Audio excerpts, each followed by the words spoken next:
Jeffrey এপস্টাইনের ঘনিষ্ঠ সহযোগী গিলিন ম্যাক্সওয়েলের আভিজাত্য আর গ্ল্যামারের আড়ালে লুকিয়ে ছিল পৈশাচিক অন্ধকার। এই নারী ছিলেন ব্রিটিশ উচ্চবিত্ত সমাজের এক জ্যোতির্ময় মুখ, অক্সফোর্ড শিক্ষিত প্রভাবশালী সংবাদপত্রের মালিকের কন্যা এবং নিউ ইয়র্কের হাই সোসাইটির মধ্যমণি। এমনকি ব্রিটিশ রাজপরিবারের প্রিন্স অ্যান্ড্রুর সাথে তার ঘনিষ্ঠতা ছিল ওপেন সিক্রেট। দামি পার্টি, চ্যারিটি ইভেন্ট আর চোখ ধাঁধানো লাইফস্টাইলের কারণে তাকে ডাকা হতো সোশ্যাল বাটারফ্লাই। কিন্তু এই পুরো পরিচয়টাই ছিল স্রেফ একটি মুখোশ। নিজের ভাবমূর্তি স্বচ্ছ রাখতে তিনি নিজেকে একজন সমাজকর্মী এবং পরিবেশবাদী হিসেবে প্রতিষ্ঠিত করেছিলেন।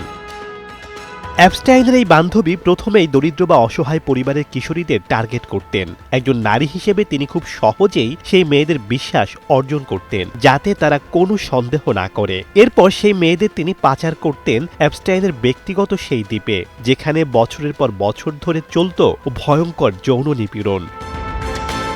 রাজনীতি এবং অর্থনীতির শীর্ষ পর্যায়ের মানুষদের খুশি রাখতে এসব জঘন্য কাজে লিপ্ত ছিলেন গ্লিন ম্যাক্সওয়েল। তার এই কাহিনী আমাদের চোখে আঙুল দিয়ে দেখিয়ে দেয় যে দামি পোশাক আর মার্জিত কথা বললেই কেউ মানুষ হয় না। ক্ষমতার দাপট আর আভিজাত্যের আবরণে যে দানব লুকিয়ে থাকতে পারে, ম্যাক্সওয়েল তার জ্বলন্ত প্রমাণ। আজ তিনি আদালতের রায়ে কারাগারে বন্দী, কিন্তু তার করে যাওয়া অপরাধের ক্ষতগুলো আজও অসংখ্য মানুষের জীবনে দুঃস্বপ্ন হয়ে আছে।